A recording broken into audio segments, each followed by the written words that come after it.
Here's example 2 on lesson 8b2. We've already learned about conjunction, disjunction, and exclusive disjunction. So for this example, for the following pairs of propositions A and B, determine whether the exclusive disjunction is true or false. So example A, 23 is a prime number is the first proposition, and 29 is a prime number. So let's start with proposition A. Is 23 a prime number? Yes, that's true. Proposition B. Is 29 a prime number? Yes, that's true. So can we identify this as an exclusive disjunction? No, because you want to have one of the two propositions being true. So we write this as an exclusive disjunction is false. Example B, proposition A, 15 is even. That proposition is false. 15 is not even, it's actually odd. Proposition B, 15 is a multiple of 3. Yes, remember multiples are 3, 6, 9, 12, 15. There's 15. So that proposition is true.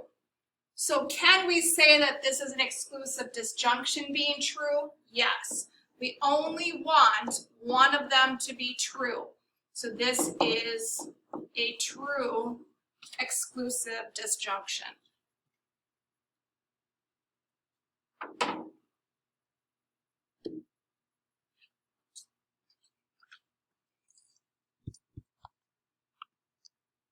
Example 3. Consider the following. Sergio would like to go swimming tomorrow. That's our first proposition, X. Proposition Y. Sergio would like to go bowling tomorrow. And we want to write these in symbolic form. So, example A. Sergio would not like to go swimming tomorrow. So we're talking about proposition X. And notice that it's saying not going swimming tomorrow.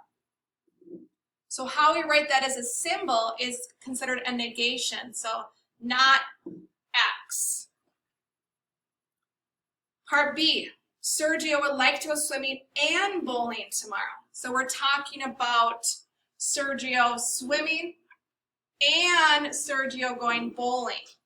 So notice the big important word here, and. This is considered a conjunction.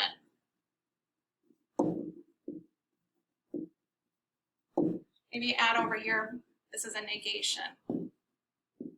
So how we write that as a symbol is X and Y.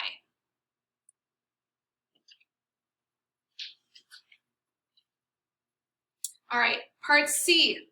Sergio would like to go swimming or bowling tomorrow. So here, swimming and bowling, the word in between them is or, so that is considered a disjunction. How we write that as a symbol is X, V, and Y. That's our disjunction symbol. Example D. Sergio would not like to go swimming. So not go swimming and bowling. So he doesn't want either one. And notice the word in between there is a conjunction. So we have a negation here, so not, and then we have a conjunction there. So let's write the conjunction first. So the conjunction symbol is X and Y. And then we're going to negate it. So we're going to put a parenthesis and then negate it. So that would be the symbolic form. Part E, Sergio would like to go either swimming or bowling, but not both.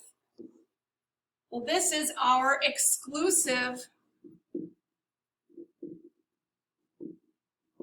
disjunction.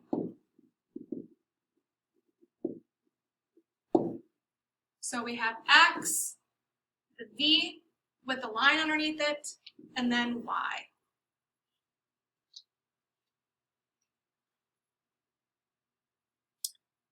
Our example 4 is an example from your book on Venn diagrams and working with the conjunction, disjunction, exclusive. So example A has a Venn diagram. Let P be the true set for P and Q. Use mathematical logic to express them in the shaded regions. So notice that this entire set of two circles is shaded. So how we say that then, it's P or Q or both. So this is our symbol, P or Q. P or Q. All right, example B. Notice what is shaded. It's everything but Q. All of this is shaded over here, but not Q. So how we write that is a symbol. Symbol is the negation of Q. Example C. Notice what is shaded is just Q, but nothing in P. So how we write that is not P, that's the negation, and Q. So not P, and it's in Q.